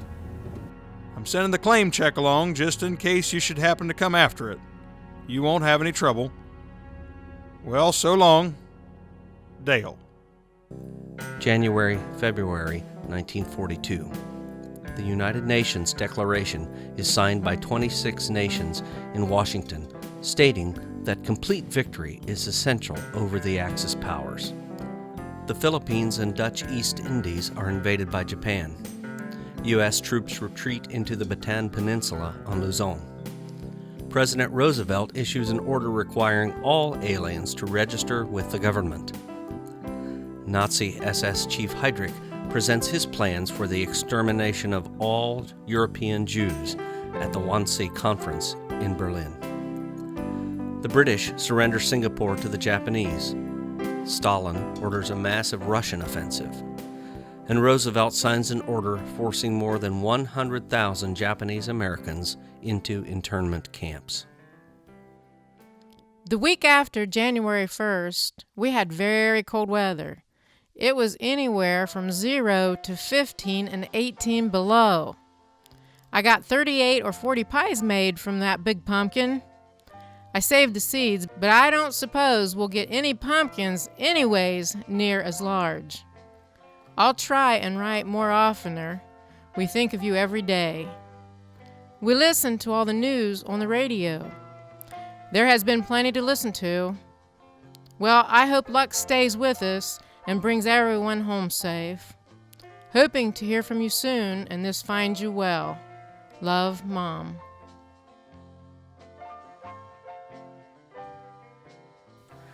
Life on the home front during World War II had a major impact on the outcome of the war. The government became involved in educating people on how to protect themselves and aid with the war effort. Widespread rationing occurred, with war ration books and coupons being issued for such things in short supply, while some items were no longer available. Manpower allocation included women entering the workforce to mobilize the economic output to support combat operations. Blackouts and air raid drills were practiced in every city. I know eggs were a big barter for us, and there were some vegetables that they, a lot of people, most people had pretty good size, what they called truck garden, and they would have different variety of things, tomatoes and cabbage and whatever they had. It was kind of like the local grocer would just barter for whatever you needed. If you needed canned goods or something you didn't have, then you go. No, during the war there was a lot of, you had to have coupons, they were stamps, coupon stamps to trade. A lot of things were rationed. Sugar was rationed, gas was rationed. Quite a few items that you kept the coupon, that's how you could get you get 5 pounds of sugar for so many coupons. And that was one of the things that, because some items are short. They was using for the fighting people and the fighting men in the war, so. Well, I noticed on your last letter that it said answer soon. So I thought if you was going to get a letter, it would be up to me to do it. Betty is busier than a cat with 9 kittens. Oh yeah. I guess the NCR think they are pretty important now since they got the Navy E pen. But Betty is plenty sore of them because they don't get to keep their pens after they leave the NCR. And if they lose them, they have to pay $2. Betty's little brother, Gene, is sitting here beside me and has bothered me to tell you that the West Carrollton Pirates finally won a basketball game. In tonight's paper we saw a picture of an aircraft carrier with a scout plane circling around it for a landing. Better not. But we don't know whether it was your boat or not. Well, I guess I've said enough for now, so I'll let Betty say her speech. Hey! P.S. I would have written this in ink, but Betty won't let me use her old fountain pen. Here's where I defend myself. I just got home, and I had my pen with me, so that's the real reason he used a pencil. Pirates won. Nice. Just like a man. It seems as if Bob has told you all the news, even about the E-pen. They're awfully nice. We have to show them every morning before we can get in. Dad thinks they will come back in about 6 months for another draft call. I must close now. It's late, and I'm still a working gal. Answer soon. Yours truly, Betty. USS Wasp at anchor. Dear Betty and Bob, gosh, Betty, I don't think I'd want to lose too many of those E-pins per month. That'd sure cost you, cheapskates. I'll bet Gene has a long list of reasons for their winning the ball game. It seems that after 4 years, all good things must come to an end. The high school days did. My Navy days will. And now comes a close to our friendship. Yours truly, Dale. Melvin went to see if he could track down a fox. The snow is soft and would make it easy to track one. Since we turned up our clocks, it is still dark when the kids leave for school. I am baking bread today. We are going to have butter beans with some ham for supper. Bobby says I am to tell you that he is playing Chinese checkers. He has his own way of playing. Melvin is to register this coming Saturday. Are you winning, He just Bobby? got back from fox chasing, but did not stay with it long enough. Well, I guess this is all for this time. Fresh So breakfast long, supper. Mom. Dale, I do wonder where you are.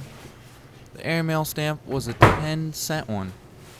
I know that most airmail stamps cost 6 cents, so I wonder where your letter came from, costing that much. Of course, I wouldn't want the censor to become angry with me either. I started to say something about the weather, but I guess that's censored too. Dale, we are both puzzled as to what you mean about losing our friendship. We have no intentions of discontinuing it or anything of the sort. You just sort of sound down in the dumps. Cheer up, fella. Don't say our friendship ends with 4 years. Just hope this war ends before that. Don't think we're not pulling for you back home either. You know how excited Betty gets over things. Remember here, guess what I just heard? Singapore surrendered to the Japs. Why would they do that? I think she could lick all the Japs put together, all by herself, just by giving them a good tongue lashing. I'm so mad. I was fortunate the other day to see the B-19 at a fairly close distance, What are you doing? Just reading a letter from Dale. and it looked like he could blow all the little Yeah, I yellow think so. Japs out of the sky. Write him a letter back. And also off that little island of theirs over there they call Japan. I guess we'll have to sign off for now. So until later, your friend, Bob. When the war began, civilians could send a letter by surface mail for 3 cents and an air mail for 6 cents, depending on how far that letter had to travel. An act of Congress in March of 1942 allowed members of the armed forces to send personal letters for free. They merely had to write "free" on the upper right-hand corner of the envelope, and their rank, military branch, and return address on the upper left-hand corner. Also, telegrams were how the War Department notified a family that a son was wounded, missing, or killed in action. When Dale wrote to Betty and Bob using a 10-cent airmail stamp, he was near the Canadian province of Newfoundland. Everyone is well here and hope you are too. Hey, Mom, we're taking Old Sport home. We are pretty busy just now. Moved all the livestock last week. That was the next day after Wenrick moved out. His dog, Old Sport, came back twice already. The cows and hogs have a much warmer place up there. We have the downstairs all painted now, except a couple little places. In a couple days, we'll go up there for keeps. And we got the livestock moved, and we hated like sin to leave the place down there. I've been there for 14 years. I grew up there, and we moved up there and had to change things around because he didn't have any milk cows, and we had milk cows. We had to change the stables, and we walked the team up the road. Moving was quite a while. 'Cause when you moved, you had to move the hay, everything in the barn that we'd put in there, straw. You had all that stuff, bedding, fodder, had fodder in there. We had to move all that. We used the horses to pull the wagon, and then we had another wagon we pulled behind Alice Chalmers tractor, because he had just got that Alice Chalmers tractor just a year or so before we moved, and then we'd use the one wagon had a short tongue on, and the other had a tongue on horses. But that shortly after that, we got rid of the horses. He sold them to a guy down here by Pleasant Hill and cut all the tongues off, and we didn't use the horses anymore. Everything, it took a long time. We started moving in the fall, and we were still moving in the middle of the winter because you didn't get everything moved, and you had to keep. We had all year to move. Everyone tells me not to worry about Bob's having to go to the Army until the time comes. Can't figure out what's wrong with the car, huh? But you know me. I'm always worrying around about something. Bob is out working on the car, so he won't get to put in his 2 cents worth this time. We don't know whether to have it worked on or not, since they're talking about rationing gas. We'll probably do without a lot more than that before this is over. Your friends, Betty and Bob. Dear Mom, Dad, and all, I just received your letter with the sadness of losing Grandma. If things weren't so tense, I'd probably be home. Knowing my commanding officer would let me off if we weren't so short-handed. We have some fine officers and men in the new squadron. With the war and so many new men coming in, I don't do so much in the line as actual work anymore. I'm in charge of all the painting that's done in the squadron. Commanding officer gave me 3 men to break in, and about all I do is tell them what has to be done and how to do it and see that they do it. The rest of my time is spent either flying or studying different attacks which might occur while flying. After Pearl Harbor, it became much easier to get a life insurance policy with benefits covering death brought about by performing acts of war. I'm hoping you're going to like your new farm. Probably you won't feel at home for a while. Since I've joined the Navy, I've been moved so much, I feel at home every place I go. Thank you, Bobby. When in ports, I usually go bowling, and most bowling alleys are alike. So you see, it's very easy not to feel lost in a strange place. That house up there only had 2 rooms upstairs, and a living room and it was bedroom, but folks had to make a bedroom downstairs where Albert Winter sat, listened to the radio then when the war broke out. And they had the kitchen, it was a fairly large kitchen. And the back porch is where she had laundry. And well, the one we moved from was a big one. Because we had 3 rooms downstairs and 3 rooms upstairs. But when we moved up to the farm, there was 2 rooms up, 2 rooms down, and a kitchen. And you had the kitchen, you had a living room, and then Mom's room and Mom and Dad's room was downstairs. And then upstairs, you had 2 rooms, one for girls, one for boys. You see? So all the boys stayed in one room, and all the girls in the other. There's only 2 girls, Vivian and Jean. They had a maid, and they always had to come through our room to go downstairs. Dear Dale, well, we are moved. I would not want to move every change of the moon. Melvin or Marion, I don't know which, brought Bus up, and he never once went back. Guess he knows which side of his bread is buttered on. He sleeps here on the back porch. He doesn't have any trees here to chase cats up, but he wanted to help entertain the folks that came here and surprised us with a housewarming. There was a house full. They had hot dog sandwiches, popcorn, apples, pickles, and coffee. And there was plenty of music all evening. You know, there has been someone here to see us every day and evening since we moved. It seems we have lots of company. Well, I want the little birds to take this and put it in the mailbox. Let's go, Bobby. So we'll have to close. Now, be careful. Hoping to hear from you soon, and good luck. Love, Mom. When we made that move, after Dad had bought the farm up there, the big move was the cattle. We had to, of course, they had been pasturing them east of the road highway. At that time, there wasn't much traffic, and they'd go out when they go to move them from the barn across the road. They'd just put one of us on each end of the path that went across there, and if there was any car stop, while you flagged them down, they'd stop, which very rarely would a car come through. You just chase them across and they'd go into the pasture, and that's where they pastured in the summertime, or in the summer months. Well, when we went to move up there, the cows were more or less used to going across the road there. So he cut a hole in the fence up above on the backside of that, and then we drove them clear up along the fence road between us and the neighbor, clear up to the other buildings. And of course, they thought they was out, see, and they didn't really want to go. They wanted to come back and go in the barn because they thought they had got out and we was getting after them, see. Well, we was trying to chase them up there.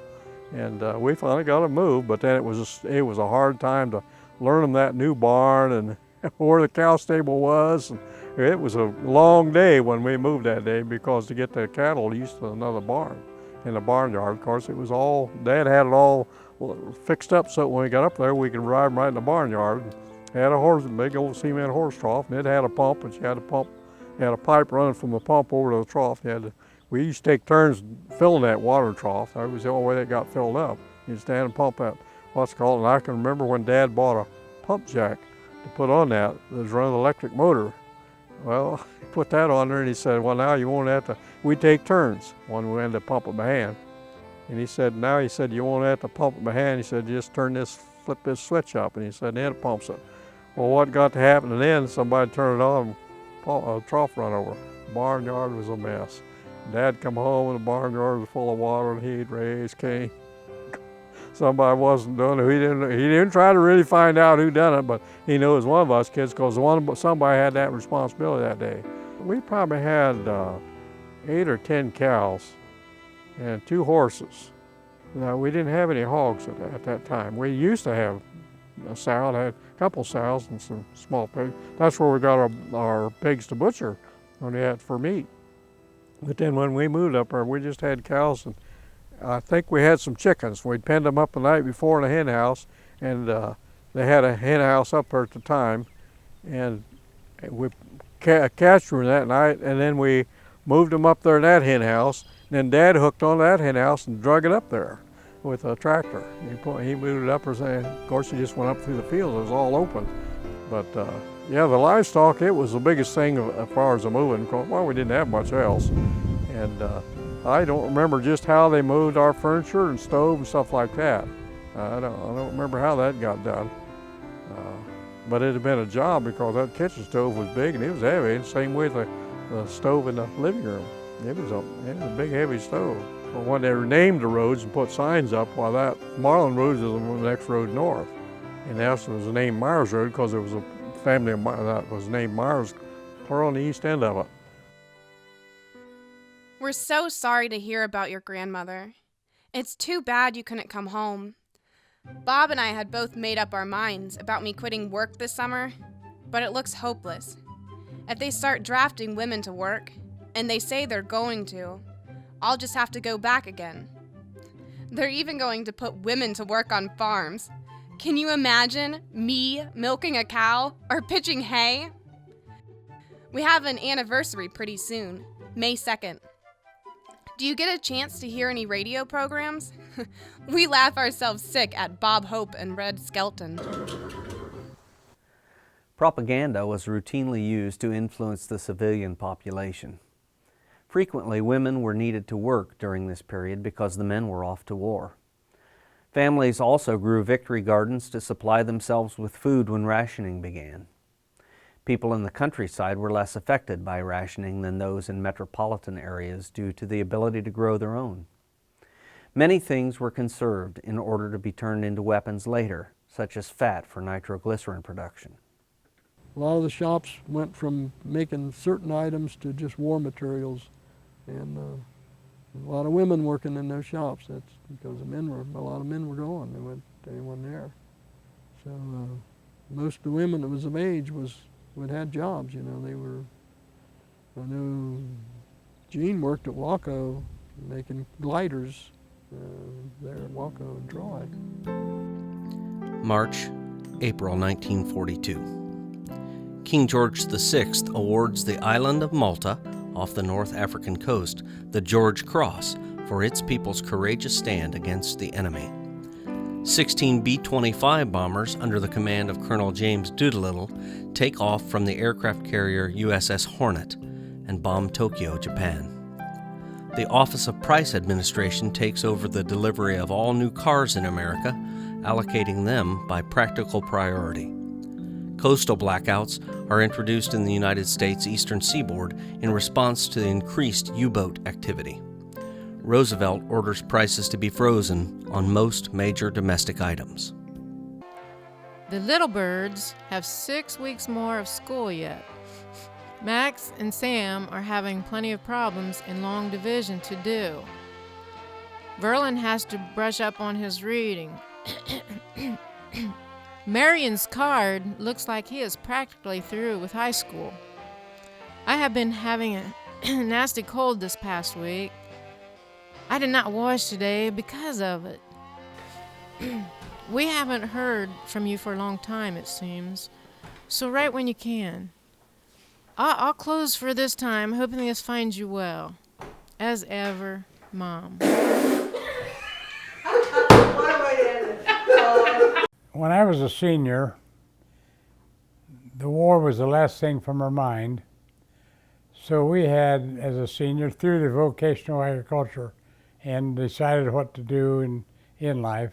When the war came along, it was very, very disturbing because at my age at that time, I knew that that plan that I had was all changed. And with the draft, we were reported to draft board at age 18. And that's where it all started. When you was age 18, they could draft you into the military, whether you were in school, at your last day's work or what. So we had to plan on what we was going to do when we get in the military. Work in the United States, and especially Miami County, was just not there. Early on in the war, the WASP was stationed in North Atlantic, and they were to ferry planes from England around to either northern Africa or southern France. But they were carrying planes from England around the Straits of Gibraltar into that area, which was heavily patrolled by German U-boats at the time. And so that was kind of a difficult, treacherous time for him while he was on the WASP when it was early on. There's another story he tells is where there was an admiral or a captain, I can't remember what his name was, but when he heard that they were returning to go to make another trip to ferry these planes back to northern Africa, Dale says he just walked off of the end of the flying bridge and jumped into the water. He wasn't going to do it again. So I don't know. There's a lot of different stories you hear. He was kind of in the area when the Reuben James got hit, and that was the first American attack on a ship was the Reuben James, it was in that general area. May and June 1942. Known as the first ever naval air battle with no surface ships actually firing on each other, aircraft from the USS Yorktown attack a Japanese invasion fleet in the Solomon Islands in the opening rounds of the Battle of the Coral Sea. The Japanese fleet is repulsed at Port Moresby, which would have given them a strong platform for the invasion of Australia. Japanese messages indicating a proposed invasion of the island of Midway are intercepted and decoded by the Americans. Gasoline rationing begins in the eastern U.S. Basic pay for Army privates, Marine privates, and Navy seamen is raised to $40 per month. Fierce fighting continues in the deserts of North Africa, where the Allies are locked in combat with Rommel's Afrika Korps. German saboteurs and spies are landed by submarine near Long Island, New York, and Jacksonville, Florida. Marion Rutherford Adams graduates from Newton Township High School in May of 1942. He is from a class of 36 students. A couple of weeks before graduating, he and two classmates skip school and meet at a soda fountain in Covington.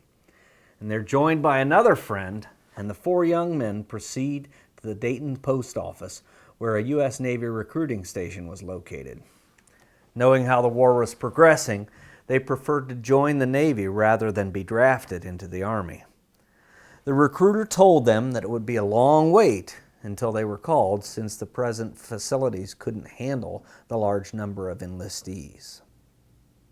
We had to make up our mind what we were going to do, and I didn't particularly like the Army because of I hated to wear a necktie. In the Army they had to wear a necktie, but in the Navy they had a scarf they wore, and they tied a square knot in it, and that was the necktie. It was very loosely tied.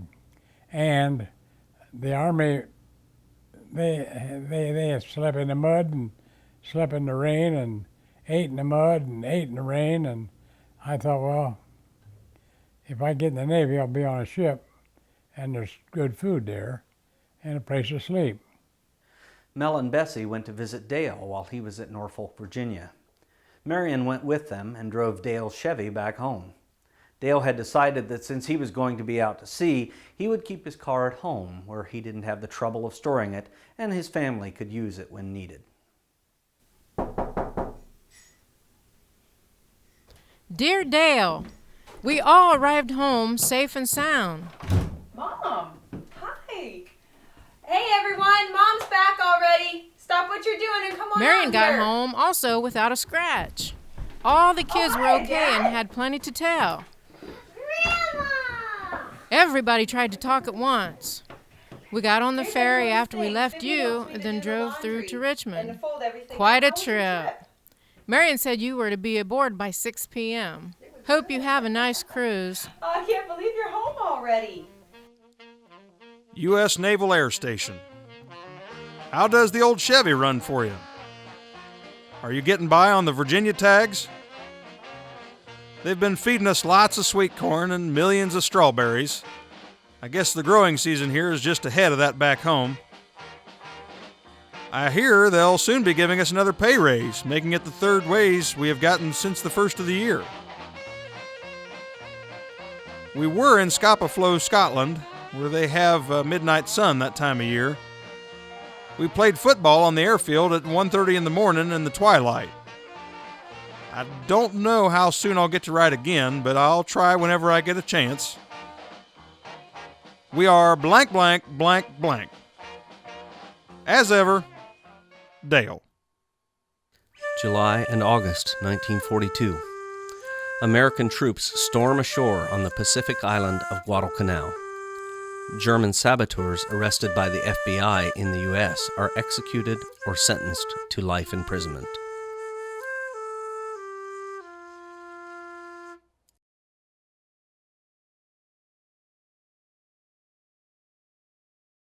We may go on a cruise with the Wasp in June, for it's going on the shakedown then. Friend of yours, Dale.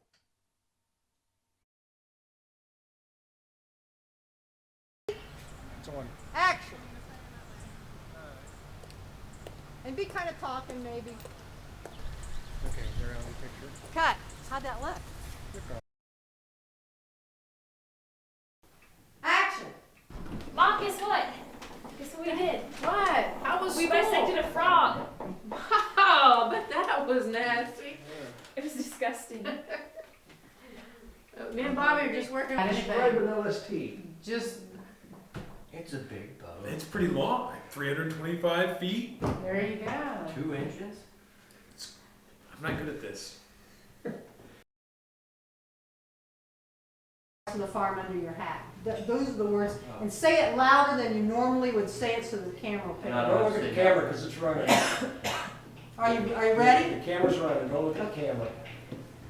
So I'm really sorry about all this, Mr. Adams, but we need to keep the deal.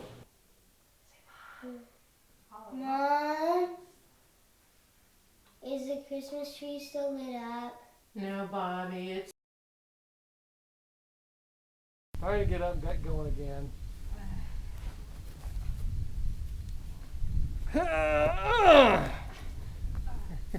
Brushing, there you go. Brush him like your dog. Now start working down the leg. Bursting in.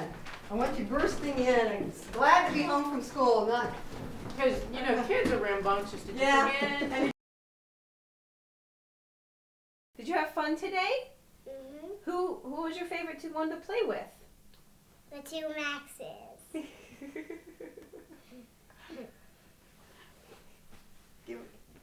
Anything new today, hun? Yeah, I was able to get a new gas sticker today. Oh, good. Yeah. That'll go a long way. I got the camera on, so you can go ahead and do whatever you need to do.